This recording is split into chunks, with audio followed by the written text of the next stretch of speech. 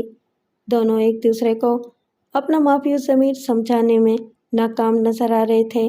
سلمان نیازی تیز مزاج وکیل تھا اور دوسرے کی بات مشکل ہی سے سمجھتا تھا۔ ٹھیک ہے، بالآخر اس نے غصے سے کہا، آپ پھر کوئی دوسرا وکیل کر لیں، میں آپ کا کیس نہیں لڑ سکتا۔ بات ختم کرتے ہی وہ تیزی سے ایک طرف روانہ ہو گیا۔ میں آگے بڑھا اور پوچھا، آپ انور علی ہیں؟ اس نے اس بات میں سر ہلا دیا، منہ سے کچھ نہیں بولا۔ جناب، ملاقات کی اجازت نہیں ہے، سپاہی آگے بڑھا۔ میں نے 50 روپے کا نوٹ نکال کر سپاہی کی طرف بڑھایا اور کہا، میرے پاس اجازت نامہ موجود ہے۔ اس نے نوٹ لے کر جیب میں ٹھوس لیا اور کہا، جلدی سے بات کر لیں، ہمیں واپس بھی جانا ہے۔ اس وقت دن کے 12 بجنے والے تھے اور لسٹ کے مطابق انور علی کا کیس 8ویں نمبر پر تھا اور یہ بات میں صبح کے وقت دیکھ گیا تھا۔ میرا اندازہ تھا کہ انور علی کے کیس کی باری 12 بجے تک آئے گی۔ میں نے اسے پوچھا، آپ پیشی بھگت چکے ہیں؟ نہیں، میرے وکیل نے تاریخ لے لی ہے، اس نے کہا۔ میں نے سپاہی سے کہا، تمہیں بھوک تو بہت لگی ہوگی؟ کوئی ایسی ویسی بارش شاہ والی بھوک لگی ہے۔ سپاہی نے پیٹ پر ہاتھ پھیرا۔ ملزم کو ٹھکانے لگاتے لگاتے 2 بج جائیں گے۔ تو آؤ پھر کینٹین میں چل کر کھانا کھاتے ہیں۔ میں نے سنا ہے کہ آج چکن بریانی بہت اچھی پکی ہے۔ اس نے ہونٹوں پر زبان پھیری اور فوراً تیار ہو گیا۔ انور علی نے کہا، آپ نے ابھی تک اپنا تعارف نہیں کرایا، آپ کس سلسلے میں مجھ سے ملنا چاہتے ہیں؟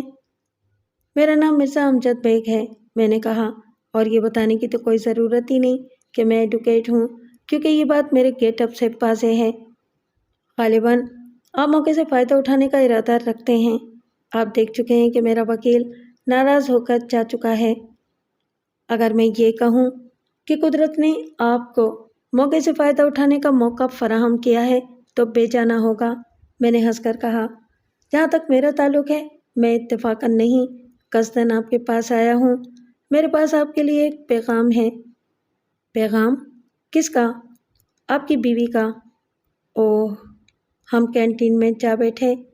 میں نے اپنے لیے چائے اور ان دونوں کے لیے کھانے کا آرڈر دیا۔ جب سپاہی کھانے میں مصروف ہو گیا تو میں انور علی کی طرف متوجہ ہوا اور پوچھا، آپ کے مکان میں کون رہتا ہے؟ میری پہلی بیوی کی والدہ اور ان کی بیٹیاں، اس نے جواب دیا۔ لیکن آپ نے یہ بات کیوں پوچھی ہے؟ میں نے کہا، آپ کے مکان پر آپ کے بیوی بچوں کا زیادہ حق ہے۔ میرا خیال ہے کہ آپ نازش اور اس کی ماں کی وکالت کرنے آئے ہیں، اس نے ناگواری سے کہا۔ ان سے کہہ دیں کہ فی الحال میرے لیے کوئی نیا مسئلہ کھڑا نہ کریں۔ وہ اچھے خاصے مکان میں رہ رہے ہیں اور وہاں ان کو کوئی تکلیف نہیں ہے۔ اس کا مطلب یہ ہے کہ آپ کو اپنی پہلی بیوی کی والدہ سے بہت ہمدردی ہے۔ وہ میری سگی پھوپھی ہیں اور میری ترقی میں ان کی بیٹی یعنی میری پہلی بیوی کا تعاون شامل ہے، اور میں احسان فراموش نہیں ہوں۔ میں آپ کو یہ بھی بتا دینا چاہتا ہوں کہ میں نے آصفہ بیگم کو قتل نہیں کیا۔ میں ایک مکھی بھی نہیں مار سکتا۔ میں نے چائے کا گھونٹ لینے کے بعد کہا، انور صاحب، اب میں آپ کو تھوڑی سی تفصیل بتانا چاہتا ہوں۔ مجھے یہ بات معلوم نہیں تھی کہ آصفہ بیگم آپ کی پھوپھی کی بیٹی تھی، بلکہ مجھے اس پورے کیس کے بارے میں ہی کچھ علم نہیں تھا۔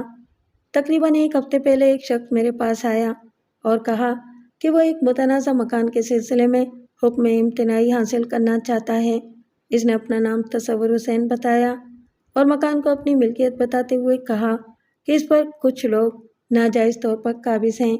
اس کا پروگرام یہ تھا کہ وہ آدھی رات کے وقت چند بدماشوں کے ذریعے مکان خالی کرواتا اور صبح میرے ذریعے یا کسی اور وکیل کے ذریعے حکم امتناعی حاصل کر لیتا۔ اس سلسلے میں اس نے پولیس سے بھی معاملہ طے کر رکھا تھا۔ میری بات سن کر انور علی کا چہرہ غصے سے سرخ ہوتا جا رہا تھا۔ یہ بدماش تصور حسین، اس نے زیر لب کہا۔ میں نے اپنی بات جاری رکھتے ہوئے کہا، میں نے ہمدرد بن کر تصور حسین کو کریدا تو اس نے بتایا کہ مکان میں صرف 3 عورتیں رہتی ہیں جو مزاحمت نہیں کر سکتی۔ میرے مزید سوالات کے جواب میں اس نے رفتہ رفتہ ساری تفصیل بتا دی۔ مجھے یہ بات پسند نہیں آئی کہ آدھی رات کے وقت 3 کمزور عورتوں کو بے گھر کر دیا جائے۔ میں کیس لینے سے انکار بھی کر سکتا تھا، لیکن میں نے یہ گوارا نہیں کیا کہ 3 عورتیں اس کی سازش کا شکار ہو کر رات کی تاریکی میں سر چھپانے کا ٹھکانہ تلاش کرتی پھریں۔ بس میں نے اسے اعتماد میں لے کر آپ کے بارے میں پوچھا، اور اب آپ بتائیں کہ کیا کرنا چاہیے۔ اگر میں انکار کر دیتا تو تصور حسین کسی اور وکیل کے ذریعے اپنا مقصد حاصل کر لیتا۔ اس نے ستائشی نظروں سے میری طرف دیکھا اور بولا، وکیل صاحب، میں آپ کا شکر گزار ہوں۔ آپ نے نہ صرف میری پھوپھی پر بلکہ مجھ پر بھی احسان کیا ہے۔ آپ نے اپنا نام کیا بتایا تھا؟ مرزا امجد بیگ۔ کیا آپ میرا کیس لینا پسند کریں گے؟ آپ موقع سے فائدہ اٹھانے کی کوشش کر رہے ہیں، میں نے ہنس کر کہا۔ پہلے یہ بتائیں کہ نیازی کس بات پر ناراض ہوا تھا؟ نیازی کو اپنی بات مسلط کرنے کی بہت عادت ہے۔ وہ بعض غیر ضروری افراد کو گواہوں میں شامل کرنا چاہتا ہے۔ میں نے اس بات پر اعتراض کیا تو وہ ناراض ہو گیا، اور یہ سب پہلی دفعہ نہیں ہوا، وہ اس سے پہلے بھی کئی دفعہ ناراض ہو چکا ہے۔ میں نے پوچھا، آپ کبھی کسی بیماری کے سلسلے میں اسپتال میں داخل ہوئے ہیں؟ بیماری کی وجہ سے تو نہیں، ایک دفعہ ایکسیڈنٹ میں زخمی ہونے کے بعد اسپتال میں داخل ہوا تھا۔ کیا آپ نے علاج کا کام ڈاکٹر کے سپرد کر دیا تھا یا خود ڈاکٹر کو ہدایات دیتے تھے؟ یہ کیسے ہو سکتا ہے؟ مریض کو کیا پتہ کہ علاج کیسے کیا جاتا ہے؟ یہی بات ہمارے پیشے میں بھی ہے۔ اگر موکل وکیل کو ہدایات دینا شروع کر دے تو پھر کیس خراب بھی ہو سکتا ہے۔ دراصل اپنوں کا کچھ خیال بھی تو کرنا پڑتا ہے۔ جب انسان مصیبت میں گھرا ہوا ہو تو اس کی سوچنے سمجھنے کی صلاحیت بھی متاثر ہوتی ہے۔ اس وقت آپ اس پوزیشن میں نہیں ہیں کہ قانونی ضرورتوں کے بارے میں کوئی مشورات دے سکیں۔ اس وقت آپ صرف اپنی جان کی فکر کریں، اپنوں کی فکر بعد میں بھی کی جا سکتی ہے۔ اگر کوئی اونچ نیچ ہو گئی تو آپ اسے وکیل کے کھاتے میں ڈال کر اپنی پوزیشن بچا سکتے ہیں، لیکن اگر آپ کو سزا ہو گئی تو کوئی بھی آپ کو بچا نہیں سکے گا۔ اب آپ مجھے کیس کی کچھ تفصیل بتائیں۔ سپاہی بڑے اطمینان سے بریانی کھانے میں مصروف تھا۔ انور علی نے باتوں کے دوران تھوڑا سا کھانا کھایا تھا۔ اس نے کھانے سے ہاتھ روکتے ہوئے کہا، بات بڑی مختصر سی ہے۔ میری پہلی بیوی آس پاس سوسائٹی میں رہتی تھی، دوسری بیوی نازش جس سے آپ مل چکے ہیں گلشن میں رہتی ہے۔ یہ 14 مارچ کی بات ہے۔ اس روز میرا قیام نازش کے گھر میں تھا۔ اس گھر میں گاڑی کھڑی کرنے کی سہولت نہیں ہے، لہٰذا میری گاڑی معمول کے مطابق گلی میں کھڑی تھی۔ رات کے کسی وقت گاڑی چوری ہو گئی۔ مجھے کچھ پتہ ہی نہیں چلا کہ گاڑی کس وقت چوری ہوئی تھی، ورنہ میں تھانے میں رپورٹ درج کرا دیتا۔ چوری کا انکشاف اس وقت ہوا جب میری ساس گوالے سے دودھ لینے دروازے پر گئی۔ وہ سمجھی کہ میں گاڑی ورک شاپ میں چھوڑ آیا تھا، اس لیے اس نے مجھے اس وقت گاڑی کی عدم موجودگی کے بارے میں بتایا۔ جب میں بیدار ہوا، میں نے باہر جا کر دیکھا تو گاڑی واقعی غائب تھی۔ تھوڑی دیر کے بعد فون کی گھنٹی بجی۔ دوسری طرف کوئی گمنام شخص تھا۔ اس کی آواز بھی پھنسی پھنسی سی تھی۔ اس نے رابطہ ملتے ہی کہا کہ میری گاڑی آصفہ بیگم کے گھر کے سامنے کھڑی ہے۔ میں نے پوچھا کہ وہ کون تھا اور اسے کیسے معلوم ہوا کہ میری گاڑی آصفہ بیگم کے گھر کے سامنے کھڑی ہے، مگر اس نے میری بات کا جواب دیے بغیر فون بند کر دیا۔ میں یہی سمجھا کہ کسی نے شرارت کی تھی۔ میں نے آصفہ بیگم کو فون کیا، مگر دوسری طرف سے کسی نے فون نہیں اٹھایا۔ میں یہی سمجھا کہ آصفہ اپنی والدہ کے گھر چلی گئی ہوگی جو اسی علاقے میں تھا۔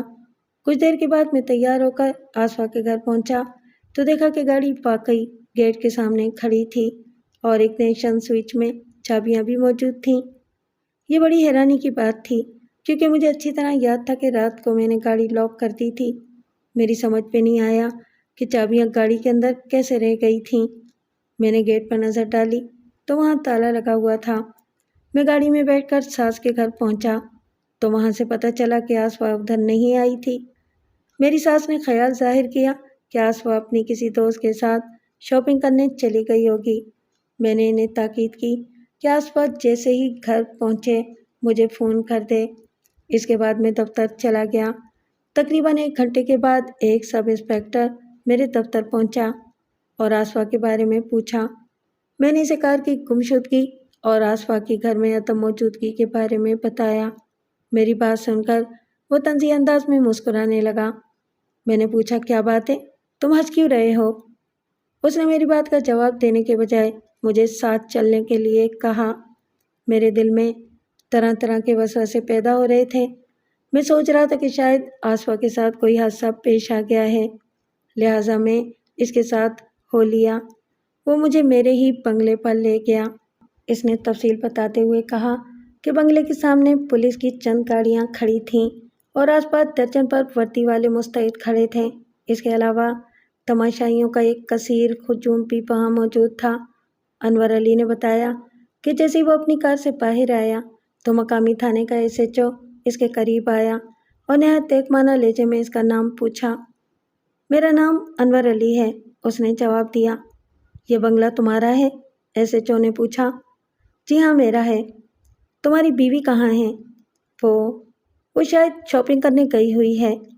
یہ سنتے ہی SHO نے انور کے منہ پر زور سے تھپڑ مارا اور کہا بنگلے کا تالا کھولو۔ یہ آپ کیا کر رہے ہیں؟ انور علی پریشان ہو گیا۔ مم میرے پاس بنگلے کی چابیاں نہیں ہیں۔ SHO نے اسے گریبان سے پکڑ کر تھپڑ اور ٹھڈے مارنے شروع کر دیے۔ پھر اس نے اس کی جیبوں کی تلاشی لی، مگر بنگلے کی چابیاں برآمد نہیں ہوئیں۔ انور علی نے SHO کے رویے پر احتجاج کیا تو وہ اور زیادہ غصے میں آ گیا اور گالیاں بھی دینے لگا۔ پھر اس نے قریب کھڑے ہوئے سب انسپکٹر سے کہا اس کی گاڑی کی تلاشی لو۔ سب انسپکٹر نے گاڑی کی تلاشی لی اور چند منٹوں کے اندر ڈیش بورڈ کے خانے سے چابیوں کا ایک گچھا نکال لایا۔ SHO نے وہ چابیاں لے کر انور علی کی آنکھوں کے سامنے لہرائیں۔ یہ کس کی چابیاں ہیں؟ شاید بنگلے کی ہیں۔ SHO اسے گریبان سے پکڑ کر کھینچتا ہوا گیٹ کے پاس لے گیا اور چابیاں اس کے ہاتھ میں دیتے ہوئے بولا لو کھولو اپنے باپ کو۔ انور علی نے کپ کپاتے ہاتھوں سے گیٹ کا تالا کھولا، پھر اندر والا ڈرائنگ روم کے دروازے کا تالا کھولنے لگا۔ اس نے دیکھا کہ داہنی طرف والی کھڑکی کے شیشے ٹوٹے ہوئے تھے اور پردہ ایک طرف ہٹا ہوا تھا۔ وہ سمجھ گیا کہ اس کی بیوی کے ساتھ کوئی سنگین حادثہ پیش آ چکا تھا۔ پھر جیسے ہی اس نے تالا کھولا، اندر کا منظر دیکھ کر اس کے اوسان خطا ہو گئے۔ اس کی بیوی خون میں لت پت قالین پر پڑی تھی۔ کسی سفاک شخص نے اسے تیز دھار آلے سے قتل کر دیا تھا اور یہ قتل رات کے کسی حصے میں کیا گیا تھا۔ انور علی نے اپنی صفائی پیش کرنے کی بہت کوشش کی، مگر پولیس نے اس کی بات سننے سے انکار کر دیا اور اسے قتل عمد کے الزام میں گرفتار کر کے حوالات میں بند کر دیا۔ اس کے خلاف اچھے خاصے شواہد موجود تھے۔ اس کی گاڑی ساری رات بنگلے کے سامنے کھڑی رہی تھی۔ صبح کے ہی پڑوسیوں نے اسے گاڑی میں بیٹھ کر دفتر جاتے دیکھا تھا۔ اس نے اپنی ساس کے گھر جا کر اپنی بیوی کی گمشدگی پر تشویش کا اظہار بھی کیا تھا، جو پولیس کے مطابق محض ڈرامہ تھا، اور سب سے بڑھ کر یہ کہ بنگلے کی چابیاں اس کے پاس موجود تھیں۔ پولیس کا موقف یہ تھا کہ انور علی نے کسی بات پر اشتعال میں آ کر اپنی بیوی کو قتل کر دیا تھا اور انتہائی گھبراہٹ کے عالم میں وہاں سے فرار ہو گیا تھا۔ میں نے پوچھا، گھر سے کوئی چیز بھی چوری ہوئی تھی؟ پولیس نے مجھے الماریاں چیک کرنے کی اجازت نہیں دی، انور علی نے جواب دیا۔ انہوں نے کہا کہ بنگلے کو تالا لگا ہوا تھا اور چابیاں میرے پاس سے برآمد ہوئی تھیں، اس لیے اگر کوئی چیز چوری ہوئی تھی تو وہ میں نے ہی چوری کی تھی۔ گھر میں 50,000 روپے نقد اور 1 لاکھ سے زیادہ کے پرائز بانڈ موجود تھے۔ بعد میں پتہ چلا کہ یہ چیزیں وہاں سے غائب تھیں۔ اس چوری کے سلسلے میں 3 لوگوں پر شک کیا جا سکتا ہے، میں نے کہا۔ پہلا شک قاتل پر، دوسرا پولیس پر اور تیسرا آپ کی پھوپھی پر۔ نہیں، اس نے نفی میں سر ہلایا۔ میری پھوپھی ایسی حرکت نہیں کر سکتی۔ عجیب بات یہ ہے کہ زیور چوری نہیں ہوا، حالانکہ وہ بھی اسی الماری میں تھا جس میں نقدی رکھی ہوئی تھی۔ اگر انور علی کا بیان سچا تھا تو اس معاملے میں کئی باتیں قابل توجہ تھیں۔ اول، گاڑی کی چابیاں کیسے چوری ہوئیں؟ دوم، قاتل گاڑی کو بنگلے کے سامنے کیوں چھوڑ گیا؟ سوم، قاتل نے بنگلے کی چابیاں گاڑی میں کیوں رکھ دیں؟ اور چہارم، اس نے زیور چوری کیوں نہیں کیا؟ سپاہی کھانا کھا چکا تھا اور ہمیں جلدی فارغ ہونے کے لیے کہہ رہا تھا۔ میں نے انور علی سے پوچھا، کیا آپ کو یقین ہے کہ وقوع والی رات آپ گاڑی لاک کر کے چابیاں گھر کے اندر لے گئے تھے؟ ہاں، پورا یقین ہے، اس نے جواب دیا۔ آپ کو شک کس پر ہے؟ وہ سوچ میں پڑ گیا۔ ایک طویل توقف کے بعد اس نے کہا، میں کچھ کہہ نہیں سکتا، بلا وجہ کسی پر شک کرنا ٹھیک نہیں۔ میں نے محسوس کیا کہ وہ کچھ چھپا رہا تھا۔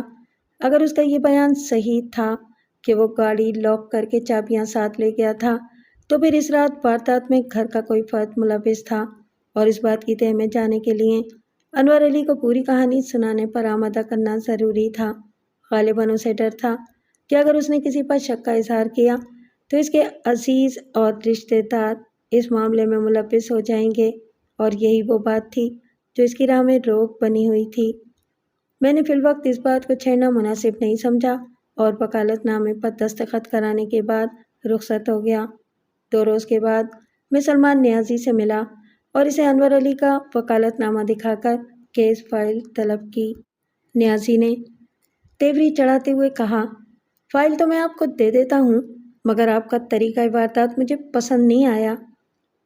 عدم علم کی بنیاد پر لگایا جانے والا الزام بعد میں شرمندگی کا باعث بھی بن سکتا ہے، میں نے کہا۔ اس لیے اگر آپ فرد جرم پر نظر ثانی کر لیں تو آپ کی صحت پر زیادہ خوشگوار اثر پڑے گا۔ جناب، میں آپ کی واردات کا عینی شاہد ہوں۔ آپ نے ہماری گفتگو سن لی تھی اور وہیں پر گھات لگا کر بیٹھ گئے تھے۔ پہلے تو ایک تصحیح فرما لیں، شاہد کے ساتھ عینی لگانے کی ضرورت نہیں۔ شاہد کا مطلب ہے کہ آنکھوں سے دیکھنے والا یا مشاہدہ کرنے والا۔ اور حضرت، میں نے آپ کی گفتگو سنی ضرور تھی، لیکن اس بات سے جو نتیجہ آپ نے نکالا ہے وہ صحیح نہیں ہے۔ میں انور علی کی بیوی کا ایک پیغام لے کر آیا تھا اور آپ کے فارغ ہونے کا انتظار کر رہا تھا۔ پہلے انور علی کو بھی یہی خیال آیا تھا کہ میں موقع سے فائدہ اٹھانے کی کوشش کر رہا تھا، لیکن بعد میں یہ بات الٹ ہو گئی۔ کیسے؟ انور علی نے موقع سے فائدہ اٹھاتے ہوئے مجھے پھانس لیا۔ میں نے ہاتھ لمبا کیا۔ فائل؟ اس نے الماری سے فائل نکال کر میرے سامنے رکھی اور بولا، آپ نے کیس لے تو لیا ہے، مگر میں آپ کو ایک بات بتا دیتا ہوں، یہ آدمی آپ کو بہت پریشان کرے گا۔ کس طرح؟ میں 2 مہینے سے اس کے ساتھ مغز ماری کر رہا ہوں۔ یہ اٹک اٹک کر قسطوں میں باتیں بتاتا ہے۔ چند روز پہلے مجھے پتہ چلا ہے کہ اس کا ایک سزا یافتہ سالہ بھی ہے۔ تصور اسے؟ نہیں، مقصود علی کی بات کر رہا ہوں۔ یہ تصور حسین کون سا شریف ہیں؟ انور علی کی پقید حیات بیوی کا کزن۔ میں پہلی دفعہ اس کا نام سن رہا ہوں۔ میں نے فائل بغل میں دبائی اور اٹھتے ہوئے کہا، شکریہ نیازی صاحب، میں سزا یافتہ سالے کا نام یاد رکھوں گا۔ اس شام تصور حسین میرے دفتر پہنچا اور پوچھا کہ میں اپنے مقصد میں کہاں تک کامیاب ہوا تھا۔ اس کے ساتھ نازش بھی تھی۔ اس نے جدید وضع کا پھولدار جوڑا پہن رکھا تھا اور خاصی تر و تازہ نظر آ رہی تھی۔ انور علی بہت قدامت پسند آدمی ہیں، میں نے جواب دیا۔ اس سے کوئی بات منوانا بہت مشکل ہے۔ آپ کا مطلب ہے کہ اسے اپنے بیوی بچوں کی کوئی پرواہ نہیں ہے؟ پرواہ تو بہت ہے، مگر وہ ہر کام سسٹم سے کرنے کا عادی ہے۔ اس کا کہنا ہے کہ اس مرحلے پر کوئی چھیڑ چھاڑ مناسب نہیں ہوگی۔ ایسا نہ ہو کہ اس کی ساس اس کے خلاف بیان دے کر معاملہ خراب کر دے، اور آپ کو پتہ ہی ہوگا کہ ساس کا بیان بہت اہم ہے۔ انور علی نے سب سے پہلے اپنی ساس ہی کو آصفہ کی گمشدگی کے بارے میں بتایا تھا۔ میں نازش سے مخاطب ہوا، ویسے آپ مطمئن رہیں، شوہر کی جائیداد کی اصل وارث آپ ہی ہیں۔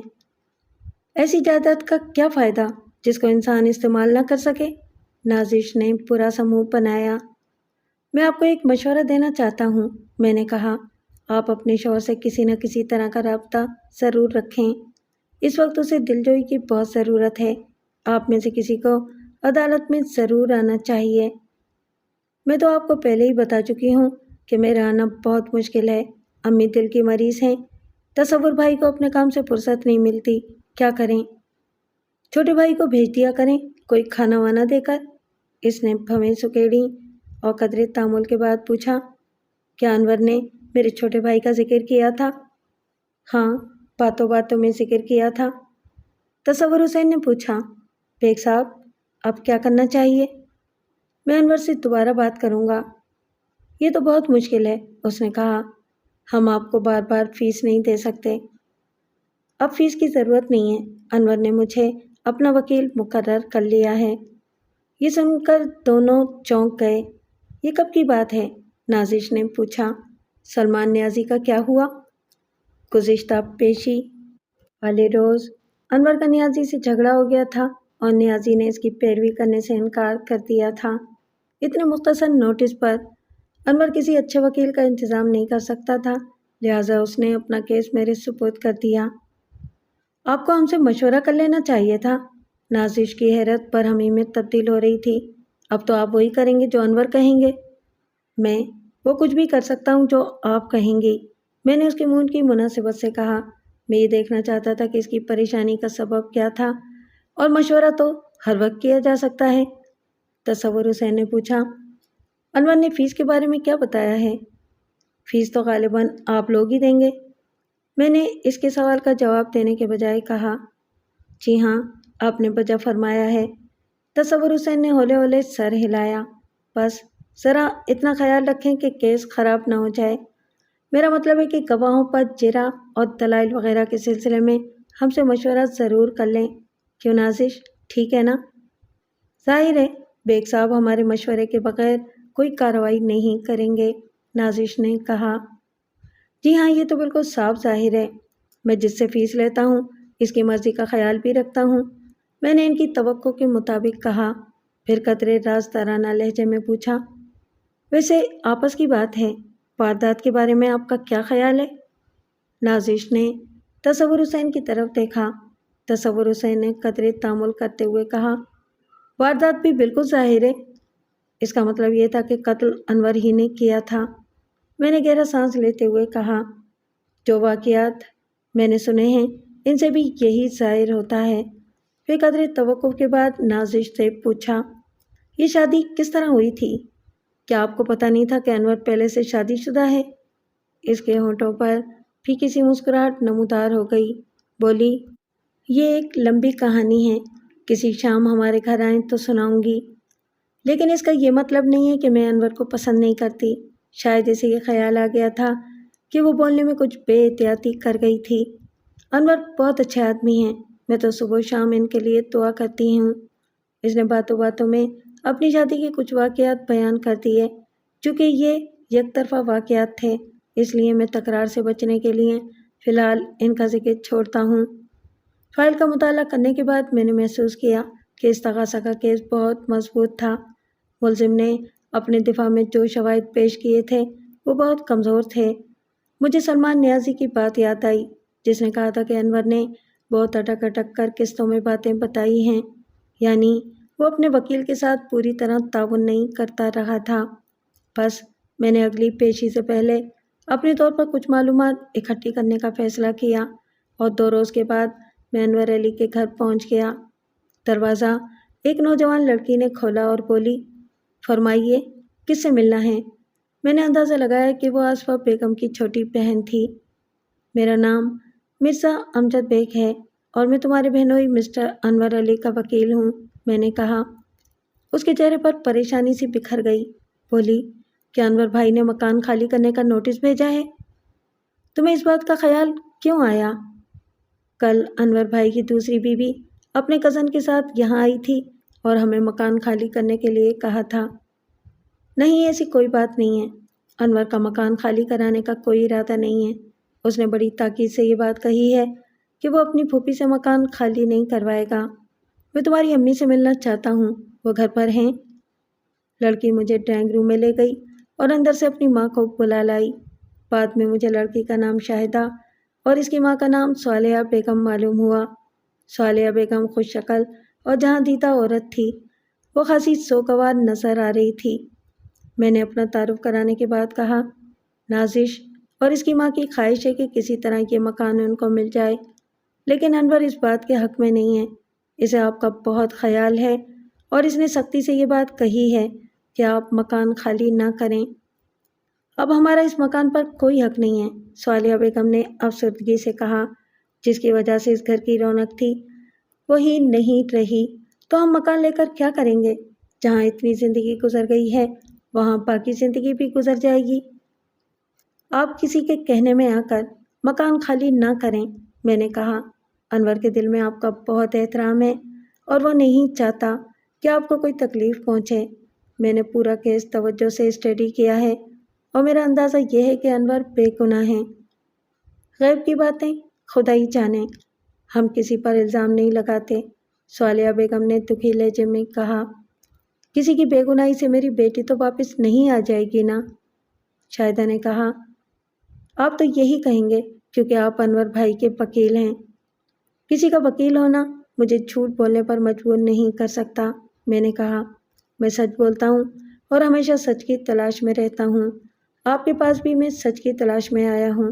میں یہ جاننا چاہتا ہوں کہ انور نے دوسری شادی کیوں کی تھی اور دوسری شادی کے بعد اس نے آصفہ بیگم سے کیسے تعلقات رکھے تھے؟ انور نے اولاد کے لیے دوسری شادی کی تھی، صالحہ بیگم نے کہا۔ اس میں میری بیٹی کی مرضی بھی شامل تھی۔ یہ شادی ڈاکٹر امتیاز احمد کے توسط سے ہوئی تھی اور چند شرطوں کے تحت ہوئی تھی، لیکن بعد میں نازش اور اس کی ماں نے شرطیں پوری نہیں کی اور معاملہ بگڑ گیا۔ میرے استفسار پر اس نے شرطوں وغیرہ کی جو تفصیل بتائی وہ خاصی عجیب و غریب تھی۔ یہ تفصیل تصدیق طلب تھی، اس کا ذکر آگے آئے گا۔ اگلے روز میں ڈاکٹر امتیاز سے ملا جس نے صالحہ بیگم کے بیان کی جزوی طور پر تصدیق کی اور کچھ مزید باتیں بھی بتائیں۔ مقدمے کی اگلی پیشی پر میں نے اپنا وکالت نامہ داخل کیا اور جج کو بتایا کہ ملزم نے وکیل سلمان نیازی کا وکالت نامہ منسوخ کر دیا ہے۔ جج نے پوچھا، کیا آپ کیس چلانا چاہتے ہیں؟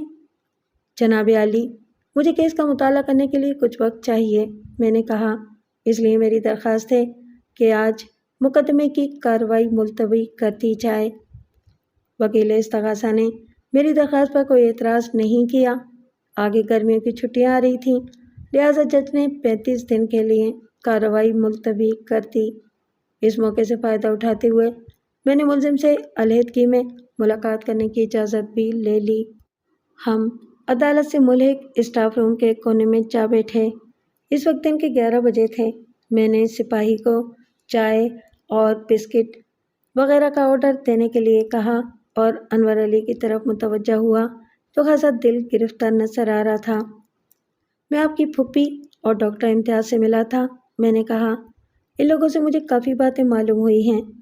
اس نے حیرانی سے میری طرف دیکھا اور بولا، آپ کو مجھ سے پوچھے بغیر ان لوگوں سے ملنا نہیں چاہیے تھا۔ اس پریشان حال شخص کو دلجوئی کی ضرورت تھی، اس لیے میں نے اس کی بات پر غصے کا اظہار کیے بغیر کہا، سوری، آئندہ پوچھ لیا کروں گا۔ مجھے اس کی دوسری شادی کے بارے میں جو معلومات حاصل ہوئی تھیں، میں نے ان کا تھوڑا سا ذکر کیا اور پوچھا کہ ان میں کہاں تک صداقت تھی۔ اس نے قدرے ناگواری سے تھوڑی سی وضاحت کی۔ وہ ان لوگوں میں سے تھا جو اپنے ذاتی معاملات کے بارے میں بہت جذباتی ہوتے ہیں اور ان کے انکشاف پر شرمندگی محسوس کرتے ہیں۔ میں نے اس کی حوصلہ افزائی کی اور چھوٹے چھوٹے سوالات سے اسے مزید بولنے کی ترغیب دیتا رہا۔ رفتہ رفتہ وہ کھلتا چلا گیا اور تمام وہ باتیں بیان کر دیں جو عام حالات میں ایسے لوگ کبھی نہیں بتاتے۔ میں ان تمام باتوں کو، جو مجھے انور علی کے علاوہ دیگر افراد کی زبانی بھی معلوم ہوئی، اپنے الفاظ میں آپ کے سامنے پیش کرتا ہوں۔ انور علی نے بتایا کہ وہ اپنی پہلی بیوی آصفہ بیگم کو بہت چاہتا تھا اور ان کی زندگی خاصی خوشگوار گزر رہی تھی۔ صرف ایک کمی تھی اور وہ یہ تھی کہ ان کے ہاں اولاد نہیں تھی۔ شادی کے کئی سال بعد بھی جب اولاد پیدا ہونے کے کوئی آثار نظر نہ آئے تو دونوں نے اپنا طبی معائنہ کرایا۔ اس معائنے سے یہ بات سامنے آئی کہ آصفہ بیگم اولاد پیدا کرنے کے قابل نہیں تھی۔ اس بات نے دونوں کو فکر مند کر دیا۔ انہیں اولاد کی بہت خواہش تھی۔ وہ اپنے آنگن میں ہنستے کھیلتے بچوں کی کلکاریاں سننا چاہتے تھے۔ انور علی نے بہترین ڈاکٹروں اور حکیموں سے بیوی کا علاج کرایا، مگر کوئی فائدہ نہیں ہوا۔ ٹونے ٹوٹکوں کے وہ قائل نہیں تھے، اس لیے پیر و فقیروں سے رجوع نہیں کیا۔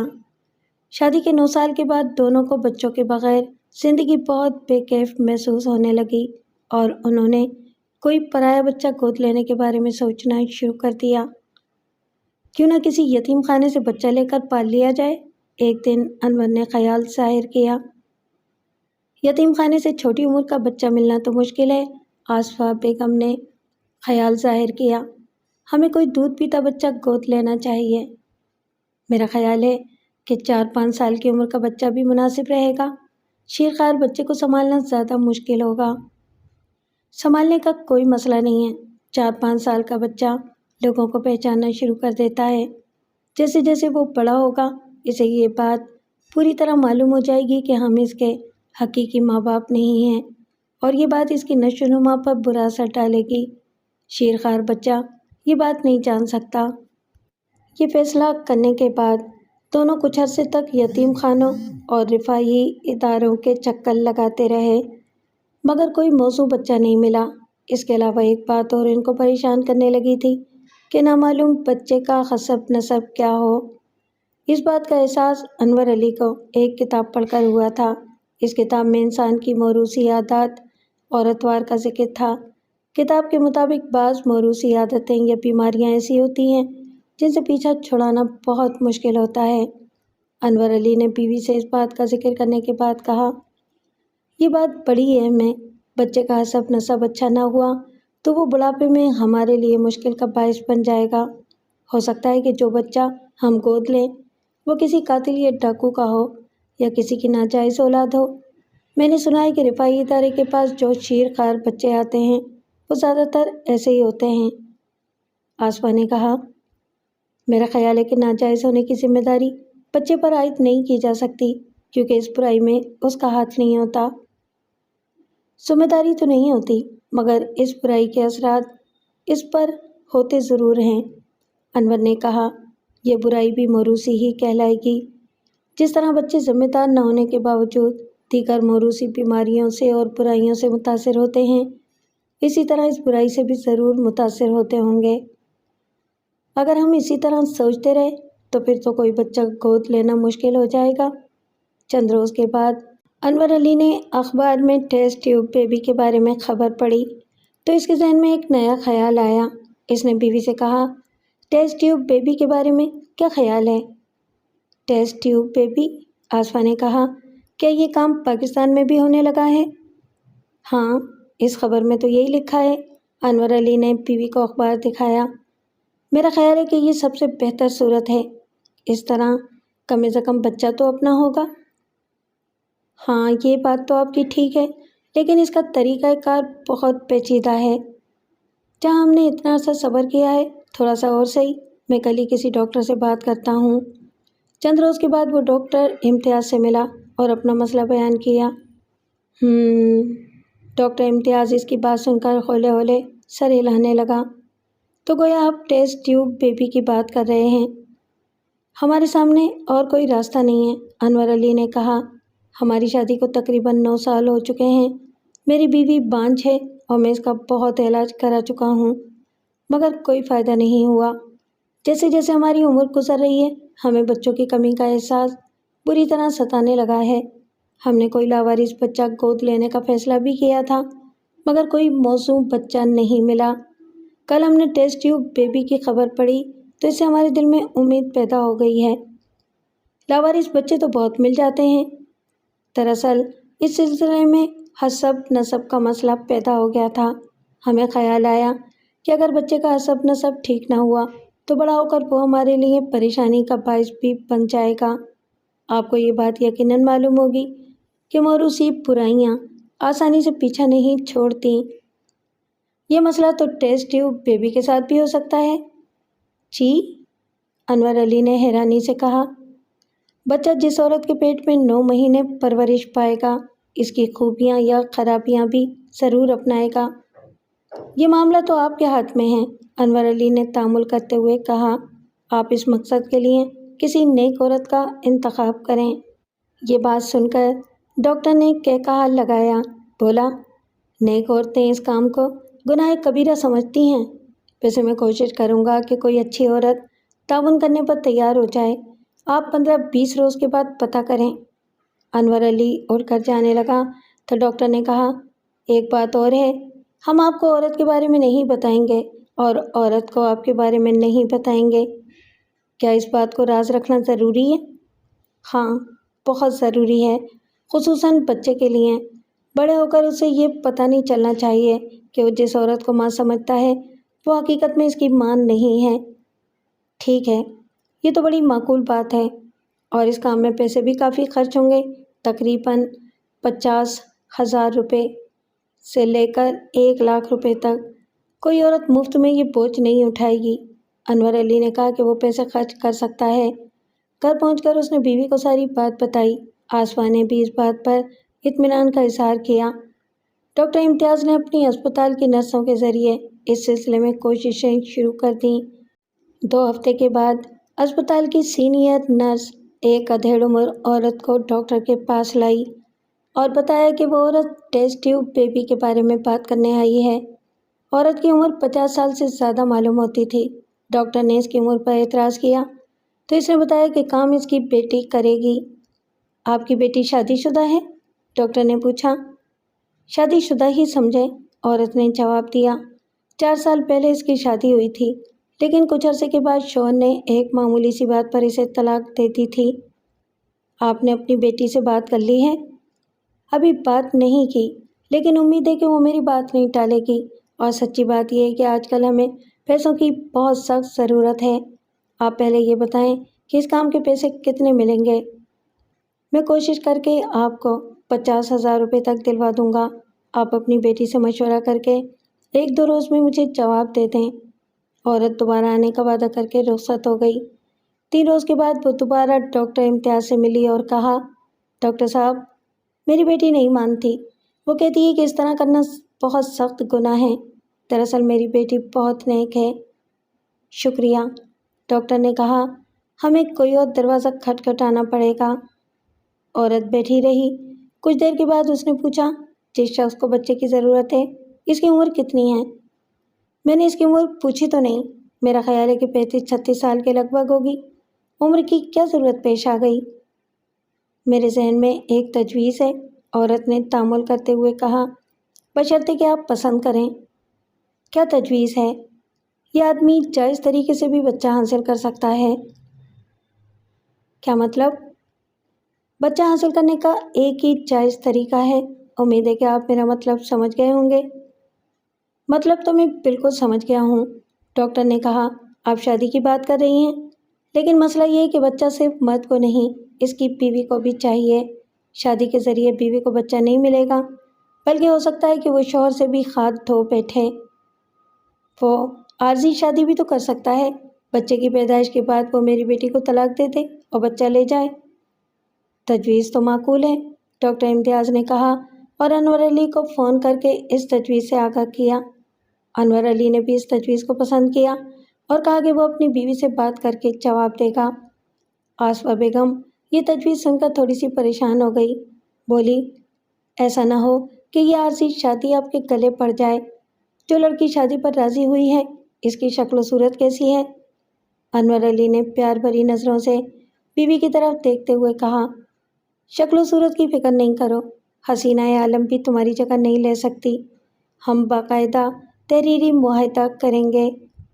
آصفہ بیگم خاصے تردد کے بعد اس تجویز پر راضی ہو گئی۔ اس سلسلے میں میری چند شرطیں ہوں گی، اس نے کہا۔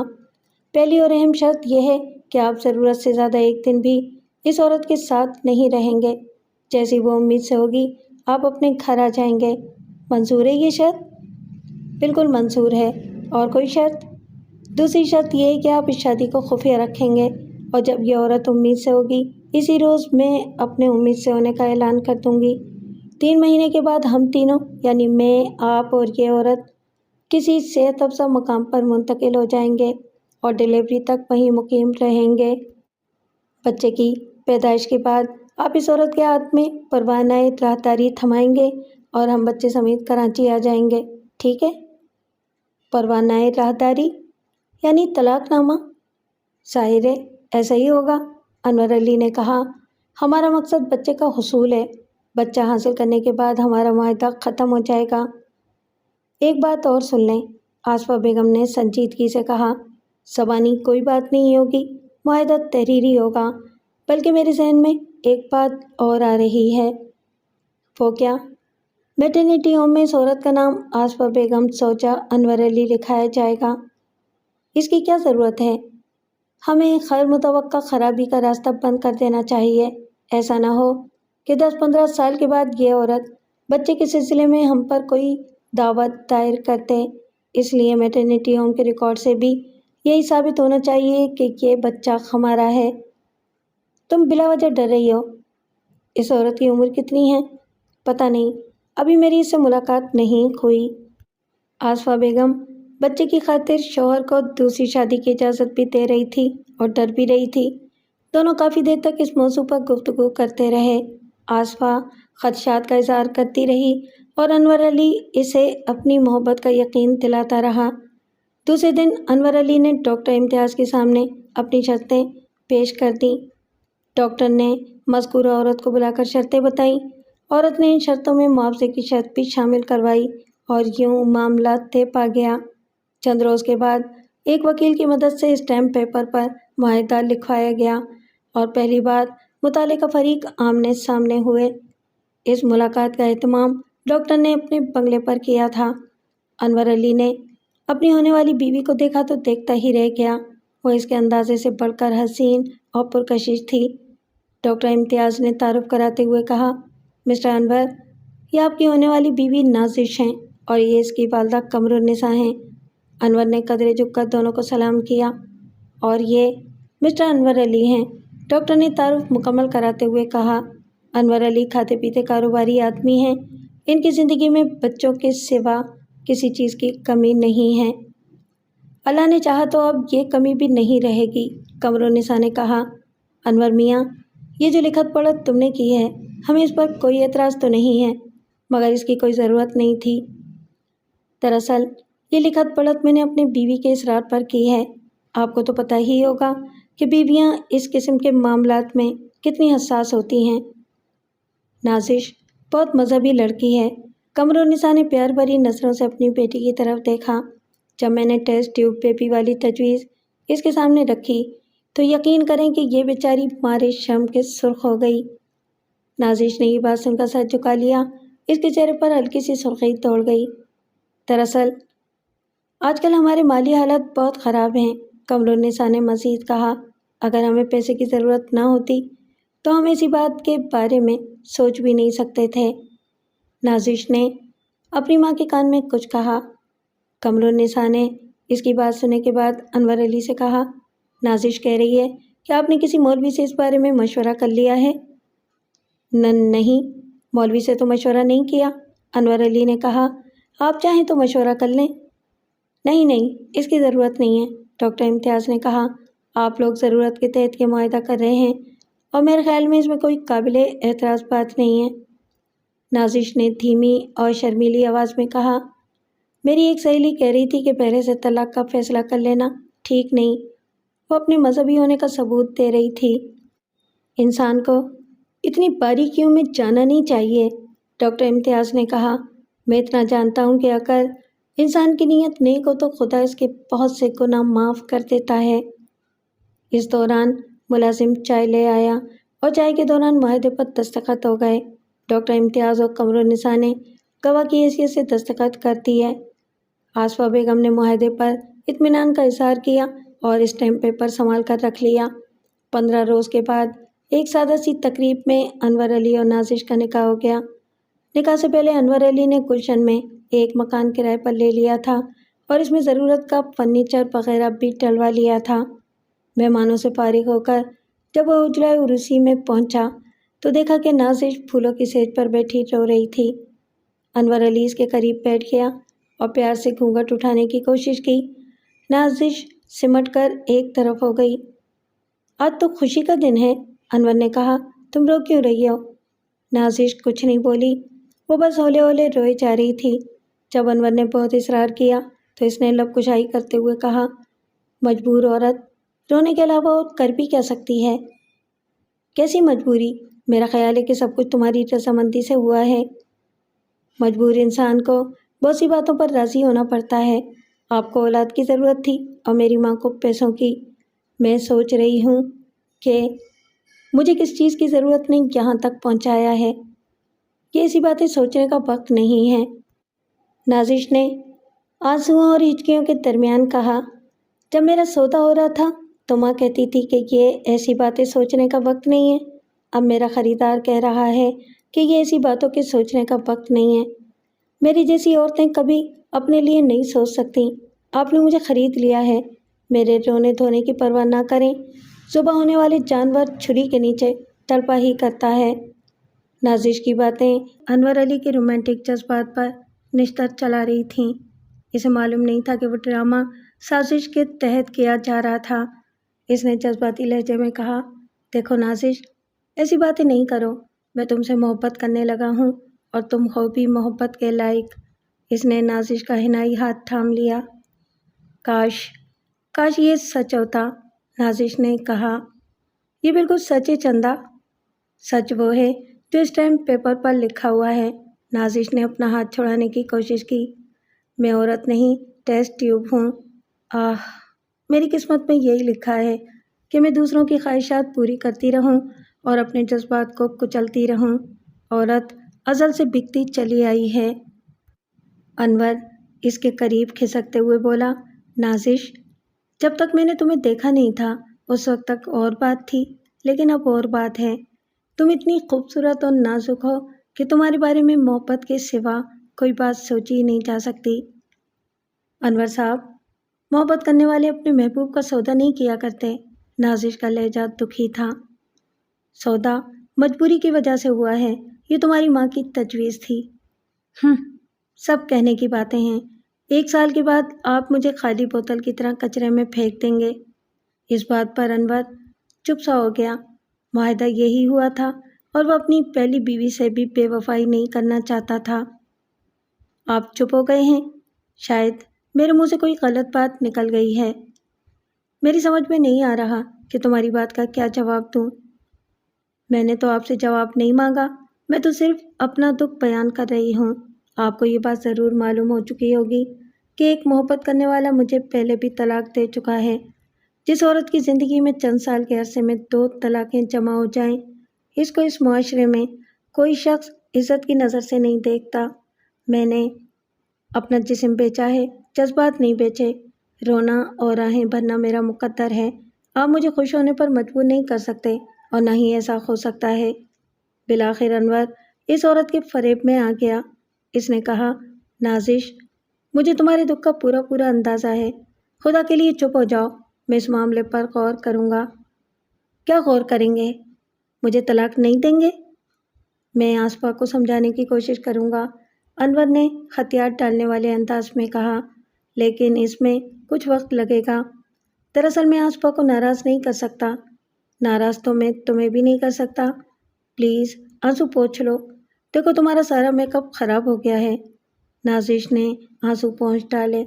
فی الوقت اس کے لیے اتنی ہی کامیابی کافی تھی۔ انور علی عجیب مخمصے میں پھنس گیا تھا۔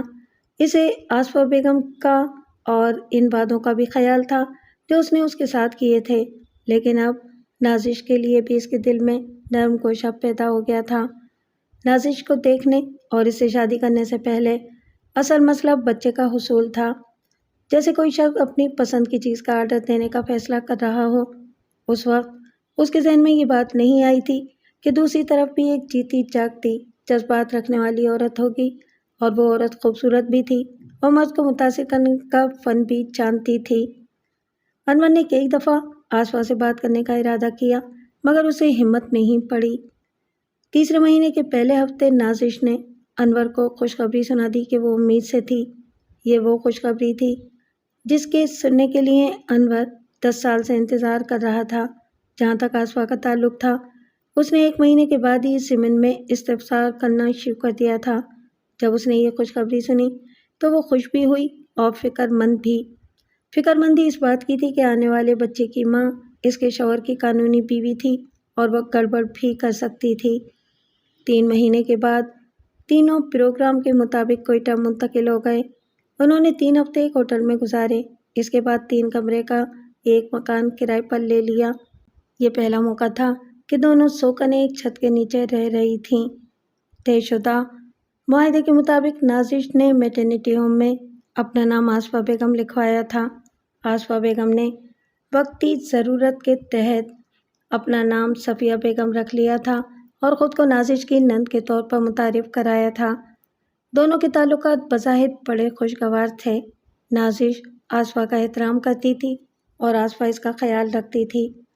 انور علی 1 مہینہ کوئٹہ میں گزارنے کے بعد واپس کراچی چلا گیا، کیونکہ وہ اپنے کاروبار کو طویل عرصے تک لاوارث نہیں چھوڑ سکتا تھا۔ تاہم وہ 1 آدھ مہینے کے بعد کوئٹہ کا چکر لگا لیتا تھا۔ اس دوران اسے نازش سے علیحدگی میں بات کرنے کا کمی موقع ملا تھا۔ اگرچہ نازش اسے اب بھی اچھی لگتی تھی، مگر پہلا سا جنون نہیں رہا تھا اور اس نے سنجیدگی سے معاہدے کی شرائط پر عمل کرنے کے بارے میں سوچنا شروع کر دیا تھا۔ غالباً نازش نے بھی یہ بات بھانپ لی تھی۔ ڈیلیوری سے تقریباً 25 دن پہلے انور کوئٹہ پہنچا تو اس نے دیکھا کہ آصفہ گھر میں اکیلی تھی اور سخت پریشان نظر آ رہی تھی۔ کیا ہوا؟ انور نے پوچھا۔ نازش کہاں ہے؟ نازش وہ بھاگ گئی ہے، آصفہ نے دلگیر لہجے میں کہا۔ اس کی آنکھوں میں آنسو چھلک آئے۔ ہمارے ساتھ بہت بڑا دھوکہ کیا گیا ہے۔ ماں بیٹی کی نیت شروع سے خراب تھی۔ اب میں کراچی پہنچ کر اپنے لوگوں کو کیا منہ دکھاؤں گی؟ وہ سب میرے گود میں بچہ دیکھنے کا انتظار کر رہے ہوں گے۔ یہ کب کی بات ہے؟ انور نے پوچھا۔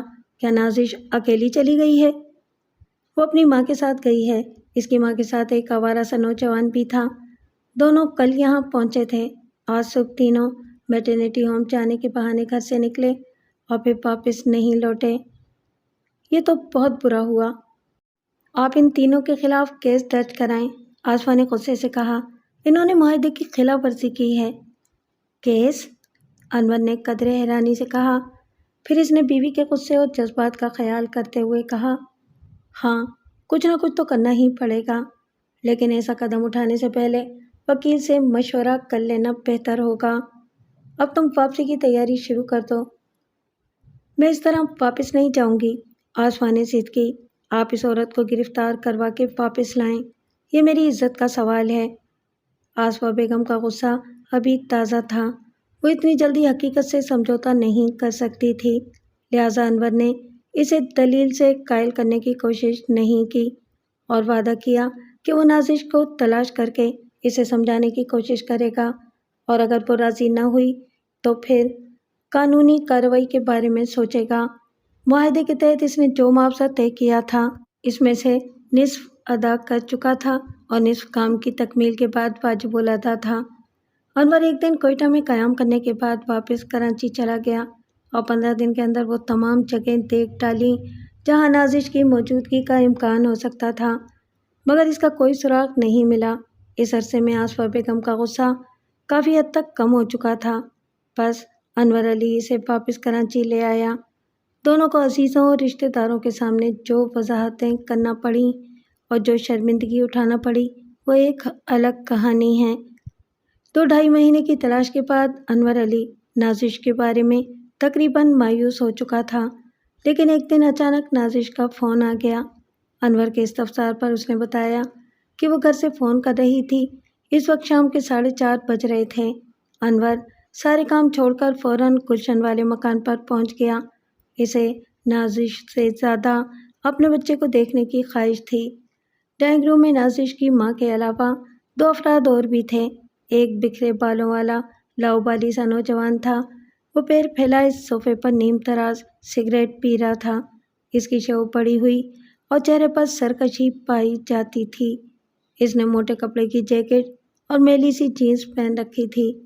انور علی کی آمد پر اس نے کسی رد عمل کا اظہار نہیں کیا اور اپنے خیالوں میں گم سگریٹ کے کش لگاتا رہا۔ دوسرا ایک سیاہ ریش شخص تھا۔ وہ سفید شلوار قمیض میں ملبوس تھا۔ اس کے کندھے پر خانے دار سبز پٹکا تھا اور سر پہ 2 پلی ٹوپی۔ وہ بڑے سلیقے سے باادب ہو کر بیٹھا ہوا تھا۔ آؤ انور بیٹے، قمرالنساء نے اٹھ کر انور کا استقبال کیا۔ ان سے ملو، یہ مولوی ابوالکلام ہیں اور یہ میرا بیٹا مقصود ہے، نازش سے چھوٹا ہے۔ مولوی عبدالکلام نے کھڑے ہو کر انور سے ہاتھ ملایا۔ مقصود خیالوں میں گم اپنی جگہ پر بیٹھا ہوا تھا۔ قمرالنساء نے اس سے مخاطب ہو کر کہا، مقصود، یہ تمہارے دولہا بھائی ہیں، ان کو سلام کرو۔ مقصود سلو موشن میں صوفے سے اٹھا، سگریٹ ہونٹوں میں دبایا اور اپنا میلا سا ہاتھ مسافے کے لیے بڑھا دیا۔ انور کو وہ نوجوان پسند نہیں آیا۔ اس نے اس سے ہاتھ ملایا اور قمرالنساء سے نازش کے بارے میں پوچھا۔ وہ اندر تمہارا انتظار کر رہی ہے۔ انور علی جلدی سے اندر چلا گیا۔ نازش کمرے میں ٹہل رہی تھی۔ اس نے ایک خوبصورت اور گول مٹول سی بچی انور کی گود میں ڈال دی اور افسردہ لہجے میں بولی، یہ رہی آپ کی امانت۔ انور علی نے غوں غوں کرتی بچی کو گود میں لیا تو سب کچھ بھول گیا۔ اسے ناقابل بیان ٹھنڈک اور سکون کا احساس ہوا تھا۔ وہ کئی لمحوں تک اس ننھی سی جان کو گھورتا رہا۔ بچی اپنے ننھے منھے ہاتھوں سے اس کی ناک پکڑنے کی کوشش کرنے لگی۔ انور آہستہ آہستہ بستر پر بیٹھ گیا اور بچی کو سینے سے لپٹا لیا۔ وہ اس کی اپنی بیٹی تھی، اس کی آنکھوں کی ٹھنڈک۔ نازش، تم کہاں چلی گئی تھیں؟ اس نے کچھ دیر بعد پوچھا۔ شیخو پورہ، نازش نے مختصر جواب دیا۔ لیکن کیوں؟ اس معصوم کی جان خطرے میں تھی۔ نازش نے چالاکی سے کہا، اگر میں کوئٹہ میں رہتی تو شاید یہ بچی اس وقت آپ کی گود میں نہ ہوتی۔ کیا کہہ رہی ہو؟ کس سے اس کی جان کو خطرہ تھا؟ یہ بات نہ ہی پوچھیں۔ مرد سوکن کے جلاپے کا اندازہ نہیں لگا سکتے۔ آپ نے باجی آصفہ کو میرے ساتھ کوئٹہ بھیج کر اچھا نہیں کیا تھا۔ کیا تم یہ کہنا چاہتی ہو کہ اس معصوم بچی کو آصفہ سے خطرہ تھا؟ میں باجی آصفہ پر الزام نہیں لگاؤں گی۔ نازش الزام بھی لگا رہی تھی اور خود کو بری بھی قرار دے رہی تھی۔ کوئی عورت اپنی سوکن کی بچی کو اپنی بچی نہیں سمجھ سکتی، نہ ہی اس کو ماں کا پیار دے سکتی ہے۔ یہ سب کچھ بہت رازداری سے ہونا چاہیے تھا۔ باجی کو یہ پتہ نہیں چلنا چاہیے تھا کہ جس بچی کو وہ گود لے رہی ہیں اسے کس عورت نے جنم دیا ہے۔ دلیل بڑی معقول تھی۔ انور لاجواب سا ہو گیا۔ اب تمہارا کیا ارادہ ہے؟ اس نے پوچھا۔ آپ کی امانت آپ کے ہاتھوں میں ہے۔ مولوی صاحب ڈرائنگ روم میں بیٹھے ہیں، ان کے سامنے 3 بول بول دیں اور اپنی امانت لے کر چلے جائیں۔ نازش نے دونوں ہاتھوں سے منہ چھپا کر رونا شروع کر دیا۔ انور اچھی خاصی الجھن کا شکار ہو گیا۔ پلیز رو نہیں، اس نے کہا، مجھے سوچنے دو۔ کاش آپ ایک ماں کی ممتا کا اندازہ لگا سکتے۔ نازش نے نمناک آنکھوں سے شوہر کی طرف دیکھا۔ میں نے اس معصوم جان کو جنم دیا ہے، 9 مہینے تک اس کا بوجھ اٹھایا ہے۔ اگر آپ اس کی جدائی کا دکھ محسوس کرنا چاہتے ہیں تو اسے 5-6 لاکھ روپے کے عوض کسی بے اولاد مرد کو دے آئیں، پھر آپ کو پتہ چلے گا کہ اپنے جگر کے ٹکڑے کو کسی غیر کے حوالے کرنے سے کیا دکھ ہوتا ہے۔ انور کے دل میں چھچوسی سی آ گئی اور اس نے بچی کو یوں سینے سے لپٹا لیا جیسے اس کے چھن جانے کا خطرہ ہو۔ تقریباً آدھا گھنٹے کے بعد وہ اپنی ساس کے بلانے پر ڈرائنگ روم میں چلا گیا، جہاں مولوی ابوالکلام اس کا انتظار کر رہا تھا۔ مقصود سگریٹ کی کش لگاتے ہوئے چھت کو گھور رہا تھا۔ انور صاحب، اگر آپ برا نہ مانے تو کچھ عرض کروں؟ مولوی ابوالکلام نے بڑے ادب و احترام سے کہا۔ فرمائیں، انور علی نے کہا۔ اسے مولوی کا بادب لہجہ پسند نہیں آیا تھا۔ واضح طور پر مولوی کو خاص مقصد کے تحت وہاں بلایا گیا تھا۔ مولوی نے نہایت صمیم قلب سے بسم اللہ اور اعوذ باللہ پڑھنے کے بعد کہا، قبلہ محترم، بات یہ ہے کہ بعض باتیں بڑی تلخ ہوتی ہیں مگر ان کا اظہار بہت ضروری ہوتا ہے۔ آپ ماشاءاللہ تعلیم یافتہ اور صاحب فہم آدمی ہیں۔ آپ کو یہ بات ضرور معلوم ہوگی کہ طلاق ایک لعنت ہے جس کی اشد مجبوری کی صورت میں اجازت دی گئی ہے۔ انور علی نے طنزیہ لہجے میں کہا، مولوی صاحب، پڑھے لکھے تو آپ بھی لگتے ہیں۔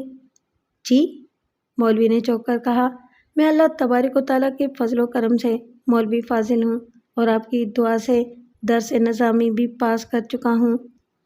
آپ غلط بیانی سے کام لے رہے ہیں۔ انور نے مولوی کے الفاظ پر گرفت کی۔ میں نے آپ کے لیے کبھی دعا نہیں کی۔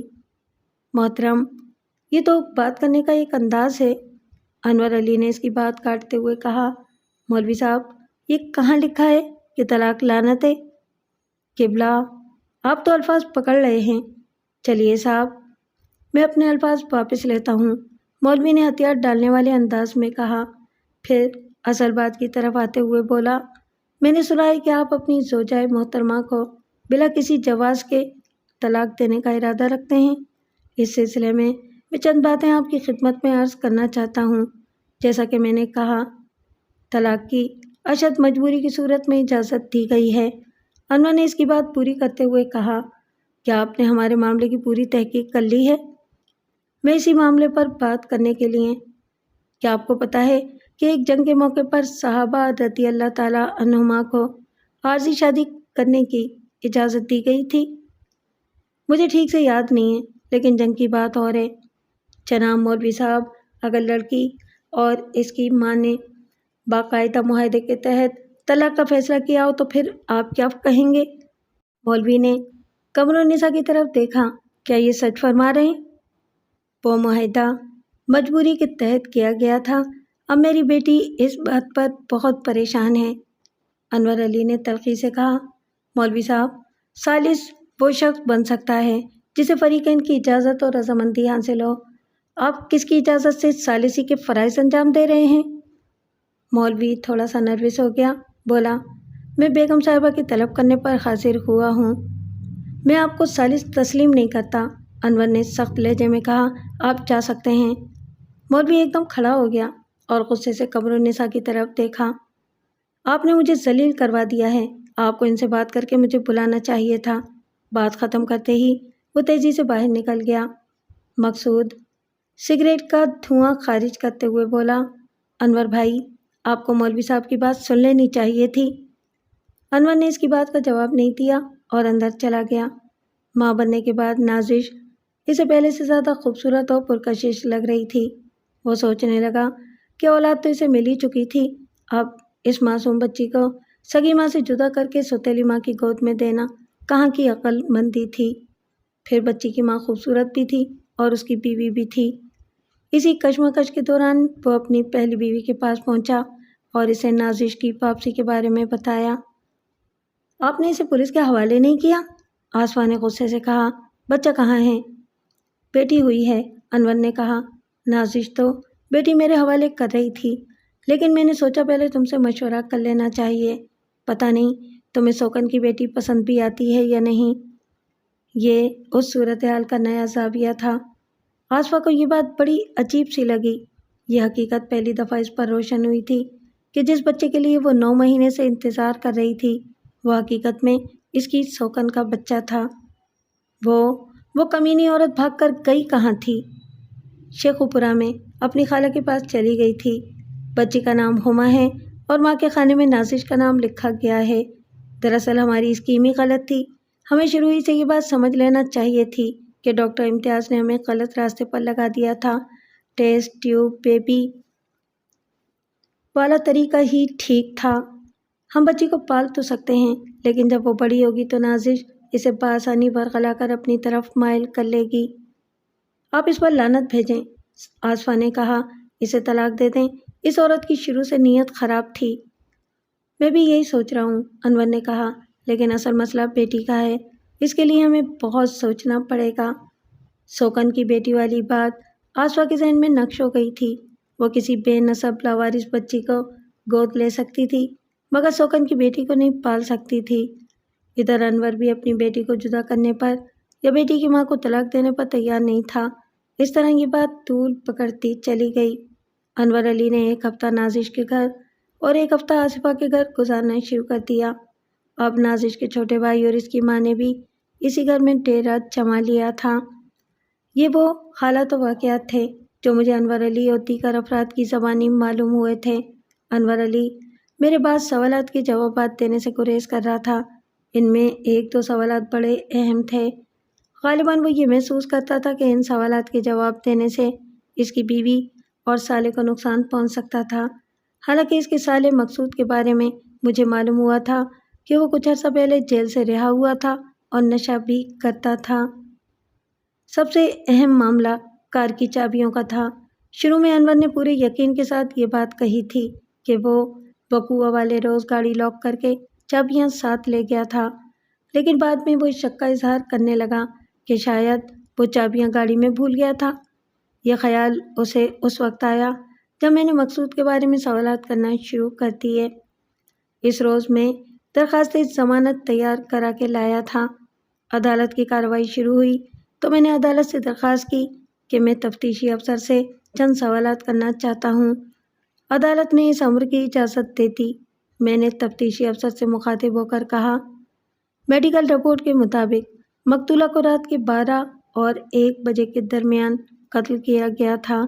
FIR کے مطابق لاش مقفل بنگلے میں تھی اور 11:05 پر پولیس کی موجودگی میں برآمد کی گئی تھی۔ میں نے غلط تو نہیں کہا؟ جی نہیں، تفتیشی افسر نے جواب دیا، یہ سب کچھ ریکارڈ میں موجود ہے۔ میں نے پوچھا، کیا یہ سچ ہے کہ آپ ملزم کو اس کے دفتر سے بلا کر لائے تھے اور اپنی موجودگی میں تالا کھلوایا تھا؟ جی ہاں، ایسا ہی ہوا تھا، اس نے جواب دیا۔ تاہم اس کے چہرے پر تھوڑی سی الجھن نمودار ہو گئی تھی۔ شاید وہ میرے سوال کا مقصد سمجھ گیا تھا۔ اصل میں یہ جاننا چاہتا تھا کہ پولیس کو ایک مقفل بنگلے میں لاش کی موجودگی کا علم کیسے ہوا تھا، اور یہ بڑی اہم بات تھی۔ میں نے پوچھا، آپ کو یہ بات کیسے معلوم ہوئی کہ ایک مقفل بنگلے میں عورت کی لاش پڑی ہوئی ہے؟ کیا آپ کے کسی سپاہی نے بنگلے میں گھس کر کھڑکی وغیرہ سے اندر جھانکا تھا؟ ہماری معلومات کے اپنے ذرائع ہیں۔ میں نے بھی آپ کے اپنے ذرائع کے بارے میں ہی سوال کیا ہے۔ میں نے مسکرا کر اسے گھورا، اور یہ سوال مجھے اس لیے کرنا پڑ رہا ہے کہ آپ نے FIR میں اس بات کی وضاحت نہیں کی۔ اس نے مبہم جواب سے بات ٹالنے کی کوشش کی تو جج نے کہا، واضح جواب دیں۔ یہ ایسی بات نہیں ہے کہ اس کے انکشاف سے استغاثہ کا کیس کمزور ہو جائے گا۔ ہمیں مقتولہ کے ایک پڑوسی نے فون پر بنگلے میں ہونے والی گڑبڑ کی اطلاع دی تھی۔ تفتیشی افسر نے سوچتے ہوئے جواب دیا، میرا مطلب ہے کہ اس نے بنگلے کے اندر سے چیخوں وغیرہ کی آوازیں سنی تھیں۔ آپ سچ بولنے سے گریز کر رہے ہیں، دوسرے لفظوں میں کوئی بات چھپانے کی کوشش کر رہے ہیں، میں نے سخت لہجے میں کہا۔ میڈیکل رپورٹ کے مطابق مقتولہ کو رات کے 12 اور 1 بجے کے درمیان قتل کیا گیا تھا۔ ظاہر ہے کہ مقتولہ نے چیخیں بھی اسی وقت ماری ہوں گی، لیکن آپ نے صبح کے 10 بجے کے بعد کارروائی شروع کی تھی، اور کارروائی شروع کرتے وقت آپ کو اس بات کا یقینی علم تھا کہ بنگلے کے اندر عورت کی لاش موجود ہے۔ یہ بات آپ کی کارروائی کے انداز سے ظاہر ہو رہی تھی۔ آپ نے میرے موکل کو بنگلے کے سامنے بلا کر تھپڑ اور ٹھوکریں ماری تھیں، لہٰذا آپ اس عدالت کو یہ بتائیں کہ آپ کا ذریعہ معلومات کیا تھا؟ آپ کو کیسے پتہ چلا کہ اندر لاش موجود ہے؟ وہ ایک بار پھر ادھر ادھر کی باتیں کرنے لگا۔ جج نے اسے سختی سے کہا کہ وہ صحیح جواب دے اور اپنی معلومات کا صحیح ذریعہ بتائے۔